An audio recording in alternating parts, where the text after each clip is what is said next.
I'm John. I'm Rodrigo. How are you? Pardon? Rodrigo. Nice to meet you, sir. Yeah. Hi, everyone. Pick up the podium. Yeah. Thank you, John, first of all, for the great talk that you had just before our panel discussion. The topic for our panel discussion is unlocking financial freedom. And my guests are Valentin Preobrazhensky, Jorge Borges, John McAfee, and Daisuke Suzuki. Hi, guys. Hi. Welcome. Hello. My name is Dusan Spalevich. I will be moderating this panel discussion. I'm active in a blockchain startup space as an investor, partner, member. And I also run a YouTube channel, iBlock TV, dedicated to mainly blockchain startup ecosystem. And I also publish interesting interviews like the interview today with John McAfee. You could see it soon on our channel. So, coming back to our topic, unlocking financial freedom. First of all, I would like, guys, maybe just briefly introduce yourself. I'm Valentin Preobrazhensky, the CEO and founder of LaToken. We are the largest primary and secondary market for new digital assets. So startups fundraise via LaToken, and pre-IPO companies' equities is now getting available on LaToken, like SpaceX. And our goal is to make money and assets available for everybody worldwide. And this is about the freedom to choose how to invest in yourself by getting access to money, and how to invest into the future of the planet. Jorge. Yeah. Hello, my name is Rodrigo Borges. I'm founder and general manager of Spins. Spins, it's a marketplace platform where we connect people who want to invest their Bitcoins and trade managers and investment managers around the world who has already established crypto investment strategy. So we work as a marketplace, and our great and more important mission is to connect those guys and make those guys do business in the best way, in a legal and secure and a really modern way to do these crypto investments. One of the difference that we have is our funds, called funds, are just indexed in Bitcoins. So the promise of the platform is to help people to grow the number of Bitcoins they have. I'm John McAfee. I'm a troublemaker. Daisuke. Oh, done already. Hi, my name is Daisuke. Buenas tardes a todos. I am the business development manager for OKEX, handling the European area. For those of you who don't know OKEX, we are one of the largest, if not the largest, crypto-to-crypto exchange platform in the world. And we have a diverse number of different products, including spot market, futures, and other derivative products. We're proud to say, yesterday we topped the entire crypto market for futures by volume, topping one of our biggest competitors. I won't name any names. Just happy to say that we are the top as of yesterday. You mean BitMEX, right? Yeah. Okay, thanks guys, congratulations by the way.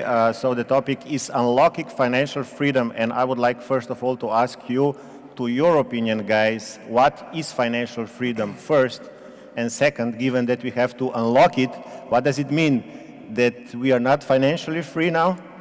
Just go by the flow. Yeah, so this freedom means that people can invest in themselves, in their education, and the technologies they use to solve their tasks, so they start to be more productive, they get more tasks done during their lifetime. That's why their productivity is growing. And they need access to the financial system, to loans and to accounts where they can manage their money and assets. And 3 billion people that do not have access there, mostly because the banking business is not sustainable for them. The banks cannot get loans paid back, so they have too high credit risk there, and the infrastructure cost is too high. And this all about the legal infrastructure, about rule of law in these countries. So many things are not enforceable at the right cost for the modern financial system working there properly.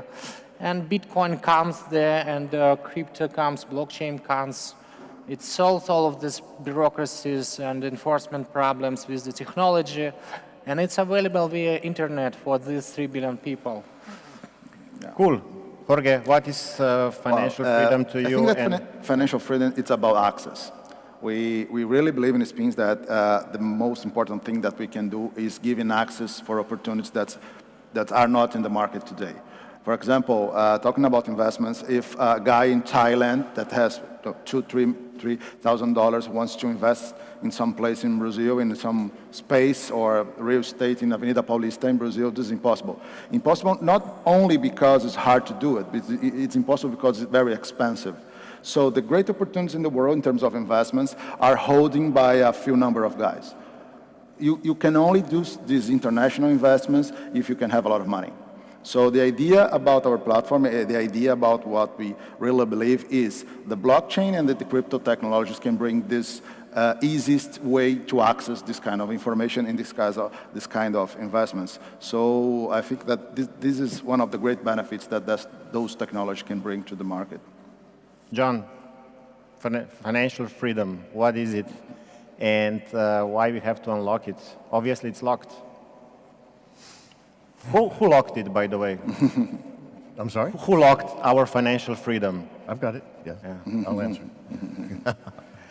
Okay. Financial freedom fundamentally means that you are in control of the fruits of your labor, no matter, oh, thank you very much, my vodka and coffee. You're in control of the fruits of your labor, meaning if you have a job and you work 8 hours a day diligently and do a good job and you get a paycheck, that you are in charge of that paycheck. That no one gets to come in and take 20% or 30% of it. That no one gets to come in and say you can or cannot do this. That if you want to convert it all to cash and put it in your pocket, which I understand here in Spain, if I have more than 10,000 euros in my pocket, I've broken the law. Is that correct? I don't know. Yes. Sure. Is that financial freedom? No, that's the opposite of financial freedom. Meaning you work to create, to build, to support, or to help. And in return, you make an income. Freedom means that's yours now. You want to burn it all? You want to save it all? You want to take it and put it in your pocket? You want to buy booze with it? But you don't have to pay anybody anything. And you don't have to tell anybody what you're doing with it. That's true financial freedom. It's going to be a tough one to follow that up. Yeah. Always. Let's see if Sorry, you want me to sit over here? Yeah, maybe we should. Let me see if I can come up with something. Your definition quite resonates with what I have to say. I would just add on top of the liberty, I would just add on top of what you've said about the liberty to decide what to do with your own money. Whether to burn it all, put it in your pocket, or give it to somebody. Yes. The simple act of giving it to somebody is not something that is altogether as common as we think it is. For example, I'm Japanese Filipino by blood, by nationality. I grew up in the Philippines, where I learned only very recently that only 33% of the entire country has access to a bank account. That means 2 out of every 3 people in the Philippines, they're not free to do whatever they want with their own money as they please. Yes. Because they rely on banks. So the answer to your question is that yes, in many cases, we do have financial freedom, but in many cases, no, we don't have financial freedom, and there is still something to be solved there. Mm-hmm. Cool. So to sum up, basically, we can speak about 2 target groups. One target group are the people with bank accounts, probably most people here, and existing banking system can control your payments. They have holidays. Your transaction may travel for a while, days, weeks. They might ask you some additional questions. Why this transaction? To whom? What is the purpose? right? And then we have another target group. They don't even have a bank account. And this technology gives them an opportunity, like you mentioned, Philippines, about 30 million people unbanked only in Philippines. But not only Philippines, even in the States, even in the Europe, we have people with not the right passport, and for many, many years they cannot open a simply bank account. So basically we have two target groups. Each of them has their own interest at this point of time. The next question would be, so basically we understand what are the target groups. So how to explain to these target groups what are the possible tools or what is the gate to enter these possibilities, different kind of possibilities to get this freedom, because the market is quite, difficult to understand for someone who is not from this market. So we have Bitcoin, we have privacy coins, we have another coin. So how to explain what are the best tools? What would you say, for example, meeting the guy on the street in Philippines and he doesn't know what to do? What are the tools available today to get this financial freedom? Let's focus not to the institutional investors or investing money. It's just simply entering the space, downloading the wallet, getting the coins, transferring the stuff. What are the best user-friendly tools available today? What would you say? How to explain to someone who is ready? Valentin? I would put it slightly from different perspective. What is the benefit for them to use it? And then think about the slogans and how to explain to get there. For most of these 2 out of 3 Filipinian persons, it could be little use just to open a wallet and to buy Bitcoin, because they are not likely to be investors into the new financial system. They probably need something different. Maybe they need loans, maybe they need to pay for something. Right? Maybe they need to receive remittance from their relatives from yes. the US. Yeah. Yes. So these use cases, I would think how to get them this zero-fee remittance, right? Or loans which are affordable. And the problems there is about the fiat crypto gateways. They're still pretty expensive unless the P2P market's integrated. And with the loans, there's still no kind of crypto loan banks which you can get at a 10% interest rate, annual rate. I don't know this. There are some bracket cryptocurrency loans, but they depend a lot on the asset. So the person needs assets. But these 2 out of 3 guys, they seem to have very little assets. And one of the solutions to this could be emergence of the new currency which supply can be used to give loans. So it's like issuing future currency worth of future big amount of value and given via loans to these persons, so they can buy seeds to plant them, kind of harvest, sell it via this currency and repay loans, right? And then issuance of this currency via these loans should be managed by some kind of monetary policy, right? So it's like central bank today is issuing currency via loans to banks. So why not to issue a currency which issuance will be regulated by loans to retail persons to their needs? There's still the problem how to enforce this paybacks. So it's just the idea to think, so how to give the biggest value for them. They need money, they need loans. They have little leverage, zero. So potential they can get loans, invest them into the food, education, and get more productive and have future cash flow to repay these loans. And there's bigger locked potential still there.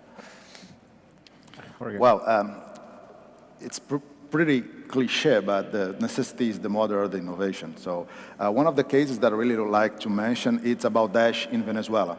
I don't know, you guys know, but Venezuela is one of the countries that more use Dash. And it's not because they are very modern in terms of the financial system or they are really early adopters of cryptocurrencies. It's because it's one of the closest countries in the world. So as a huge migration occurred over there, and people from Venezuela moved to Brazil and Colombia, and they discovered that the best way to send money to the families that is still in Venezuela is using Dash. So today, just for example, I was talking with some friend from Dash organization, and there are 14,000 shops in Venezuela that are already accepting Dash, because it's the way to keep some money equivalence in terms of the inflation, and of course, it's the way that people that is living out of Venezuela can send money. That's one of the reasons. That's one of the really great benefits that cryptocurrencies can offer. So the best way, in my opinion, to show and to present cryptocurrencies and the benefits of the blockchain for the people is to find the right problem that will really improve their lives. There's no tool without a problem to be solved. So it's hard to talk to an individual who is not in the technology business that, oh, now you can use this new technology to pay your bills and whatever, and say, okay, I use the banks. It's not a bad thing for their perspective, but in some important case, another information in Brazil, we have in the countryside something that's really weird. There is an industry to hand credit cards. You know what it is? There is a lot of people in poor cities that don't have access to credit cards. So usually you have 2 or 3 shops in this really small village, and the owner of the shops hands his credit card or her credit card to the guys, to the other people, saying, oh, you can buy other things using my credit card on internet or whatever, and I'm going to take some fee over that. And those guys really enjoy that because they don't have access to the bank. So this is something that blockchain and crypto can solve if you can just point in the pain point. Just say, you're going to save these, you're going to help this in your process. This is the best way, in my opinion, to teach, is to find out the problem and present the solution, just focus, not the big picture, but just pointed on the right problem of the individuals. John? Okay. I think that education is our most important tool. But I think we're educating wrongly. What we're educating in is how do you get into cryptocurrency?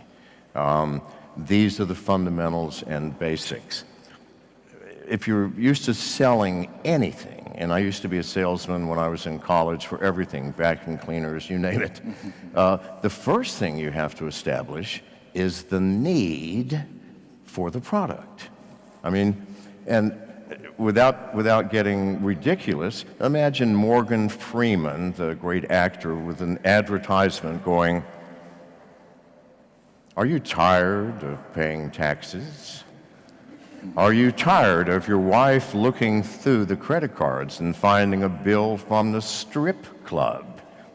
Are you tired of trying to pay for your drugs with checks?" And I'm sorry, but no, this is the world. You need to understand, okay? Yeah. Now, who is not going to answer yes to at least one of those questions? They go, oh, okay, what are you going to tell us? Then you need cryptocurrency. Because without that desire, I don't care what you teach them, they're not going to learn. We need to teach people first what it is they're learning and why. We're selling financial freedom here. And how does that translate into the average life? Well, everybody has secrets, for Christ's sakes, whether it's from your spouse or from your boss or from the government. Everybody hates paying taxes. Everybody wants some privacy. So this is what we have to sell first, people. Not, you need to get into cryptocurrency and here's how. Nobody cares how if they don't know why. Instead go, hey, this is the prize of cryptocurrency. Do you want it or not? Everybody's going to want it. Then we can say, now, how do you do it? Step 1, 2, 3, they're going to be paying attention. They're going to be focused on what it is you're doing. So we have to get more fundamental, not, okay, let's make getting into crypto easier. No. Let's tell them why you're on the out if you're not in crypto. Okay? Cool. All right. Again, tough job, right? What's that? Again, tough job for you. I'm ready. John, you were talking about giving people a why, right? So what? while you were talking about giving people a why Yes. for using cryptocurrency, Yes, yes. I thought of a specific example, and it touched upon something that I was talking about previously with remittances. So something very, very specific as remittances is it's very easy, in my opinion, to give the why to people from, let's say, the United States trying to send money to the Philippines, to their loved ones. Yes. Now, we have existing financial institutions that process these kinds of payments, Yes. but these present their own set of problems that Oh, yes. everyday people encounter. So, very, very simple very, very simple solutions that already exist and are developing at the moment is, okay, give me the cash that you want to send to the Philippines or to whoever else outside, and you can have a FaceTime conversation with them and see your money going to that person in real time. I love it. Have them experience it. I love it. First time they experience it, it works, Yes. great. Yeah. Second Love it. time, it works, great. Third time should be okay. Cool. Guys, we have 5 minutes left. Financial freedom, cryptocurrencies, native characteristics of the cryptocurrencies are freedom. I cannot just avoid this question is, do you think that the governments will try to get a little bit of our freedom back to them with KYC, AML, CFTC, SIDMA, and you can name the list of all the regulations. And as John is mentioned during the speech, the privacy coins, do you think that they will play a significant role in order to keep our freedom still with ourselves? And what will be the coexistence of privacy coins and regulated cryptocurrencies, let it be government-backed cryptocurrencies, corporate-issued cryptocurrencies, or regulated Bitcoin and other cryptocurrencies? So, and what is next in this story? Regulation or development of the situation here. So, will they try to get back, to take away from us this freedom? We'll go? Yes, if the governments wouldn't do this, they will have free rider problems. So there will be beneficial strategy to avoid taxes, to do many things which is supposed for the government to prevent. That's why the regulation will come, and I think exchanges, they are moving to this, and they already implement KYC, AML, and so on, and work with tax authorities. And I would put the blockchain as just another technology, which is designed to make less bureaucratic problems, and sometimes it also helps to make transactions transparent, and which is helpful for tax authorities as well. So I wouldn't put Bitcoin as something which is a way to avoid the existing regulation. No, it's to avoid existing bureaucracies, not regulations. Okay, Jorge? Wow, it's a war of power. We know that in human history, all the power and control was not given for granted. It's taken. So I believe that in some point, the humanity or the governments or the whole society, we're going to have to find some place to put every tool, because we believe in the freedom. We believe that the cryptocurrency can bring us a lot of different aspects and benefits, but we have to be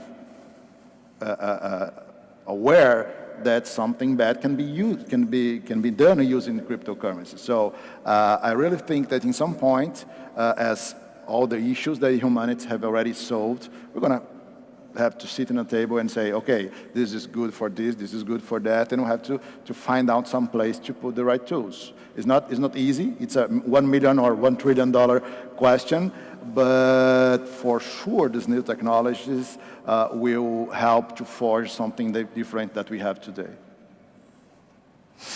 Wow. What a question.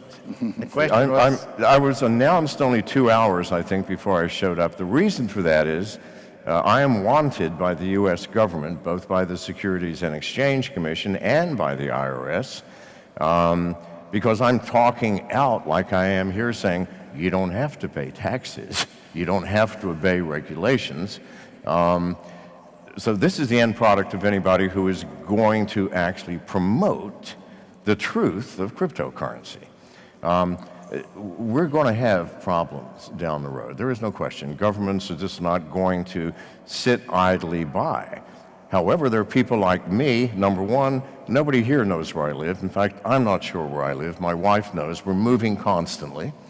We were indicted in January on false charges from the IRS. I haven't paid taxes in 8 years. I've made no secret of it. The government didn't care until 2 years ago when I started saying what I'm saying here. Free yourself from the control of government. Well, as soon as I started talking about that, the indictments started coming. You know, we want you for this, we want you for that. They just want to shut me up. Now, I'm not suggesting anybody do what I'm doing. I mean, I'm 74. I have a young wife who's very tolerant, and she lets me drag her all over the world running from governments. But if you intend to do the same thing, you'd better be prepared to abandon your lifestyle and go on the run. So it's really clear that we're in a showdown. I mean, people like myself standing on the front lines. I mean, look at, good God, Roger Ver and the founder of Skycoin, they can't, in China, they can't travel to America. You're going to get collected and shut up. So this is our situation. I mean, if you think we're not at war, it's only because you're not on the front lines. You're not hearing the bombs dropping around me constantly. But eventually it will reach everybody. And again, you know, you're going to have to make a decision. Are you going to stand up for yourself and your family and the ones you love, or not? But you have to make this choice at some point. Okay. So, it's I'm fourth, so I sometimes I even forget what the question was originally. I'll be perfectly honest with you. Seat place decision, and one of the most important things in the kind I know, of right? conversation, right? Yeah. Well, anyway, let's see how it goes. Just correct me midway if I falter. So we're talking about prospects for the government to reduce some of the freedoms. yeah, and the role of the privacy coins. The guys kind of avoided this part of the question, but you have the opportunity to tackle it. Correct. Look, we talk a lot about maximizing our full freedoms and, you know, fight against the government's oppression. Sure, there's that stance, and I'm not here to make a contrarian argument against it. Just want to remind everybody that governments put laws in place to promote order among society.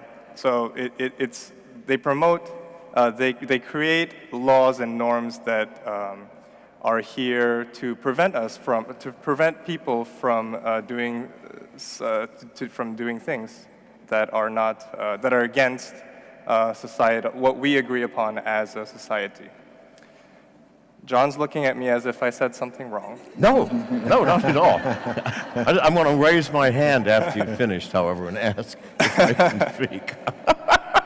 No, you're not doing anything wrong, dude. But yes, so we do have to understand that because we're dealing with something that's so new and so foreign to everybody involved, including governments, we do have to take sometimes an understanding stance when governments decide or come to certain conclusions that are one way or another.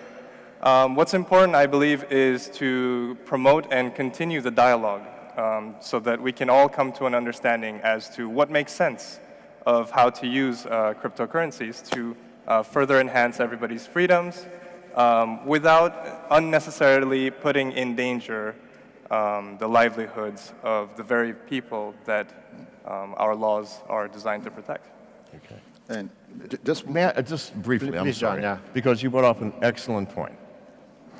You said, if I may paraphrase, governments create laws to create order in society. May I paraphrase? In an ideal world, governments create laws to create order in society. We are not living in an ideal world. We're living in a world of massively corrupt governments. Why are they corrupt? They're fucking powerful. The United States for 50 years has been banging on the world. They have all the bombs, they have all the guns, they have all the planes, they have all the submarines. That's why. That much power creates of itself corruption. And if you look at the laws that are truly being passed and you go, what? That's a strange law. If you dig into it, it's not to create order in society, it's to create money for a friend of Congress, whether it be Apple or IBM or what have you. This is the reality. I mean, true, in an ideal world, this is what governments do. And for the first 50 years of the US government, that's what it did. But it became corrupt. And I don't know a government in this world which does not have some degree of corruption. Please, God, don't buy the rationale for don't use crypto because it will create disorder in society. Fuck that.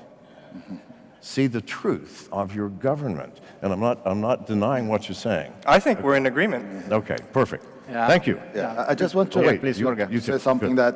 that freedom is a very complex and fluid concept. And now we are in the Western world. Everyone in this city has some level of social security and everything related to that. But when you think about some parts of the world, freedom is to have food. Freedom is to have clothes. Freedom is to have a doctor. So one of the things that I think that's most important for us is to think that how can I help not only us, that we are in certain social level, but how can we help those guys that liberty is to have food, is to have something really basic in your lives. That's the one of the things that always, every day, I think, because it's important to solve and to create some freedom concept for our standing point. And But to sometimes- reduce inequality in the world. Yeah, but more than that, it's hard to explain about Bitcoin and about blockchain for somebody who's fighting is. for food. They don't care. Freedom. I need food first. So this is something important, in my opinion, at least, when we're talking about freedom, that we can create freedom in different ways for everyone in the world, if possible. Yeah, and John just mentioned this problem of corruption, and you mentioned this problem of basic needs for people, and what they need even before money is their human rights, right? So their property rights, their rights to trade, and they need some rules, right? So, and these rules are created mostly by governments, and governments are controlled via elections. And if something is broken there, then there is no rule of law, there is a rule of power. Yeah? Those who has more power, he has more rights, and then he has even more power, and so on. Yes. And by the way, blockchain is helpful there. So if we have time for a 2-minute video to kind of show how this political thing can... Organizers, we have 2 minutes for the video, Or we or can do it on break, right? Or today. after the break?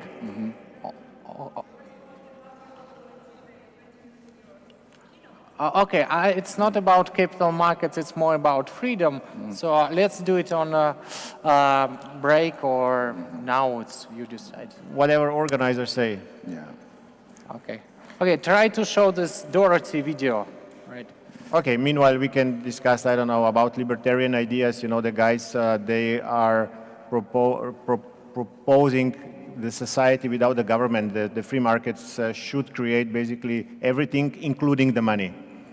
So that money shouldn't be created or top down by the government. Oh, maybe, so we show it now or on the break? What you... Okay, organizers, show it now or on the break? You are the master of this panel. I don't hear. I just need yes, Anyway, it now, doesn't make no. sense to show without the sound. You know that sometimes freedom is not a good Okay, stuff. let's delay it, okay? We need sound for it and probably... Okay, put guys, it meanwhile on we set it up. the break. Maybe the break. Thank you, Barcelona. Muchas gracias. Es muy bueno estar aquí. Muchas gracias. Thank you, my guests.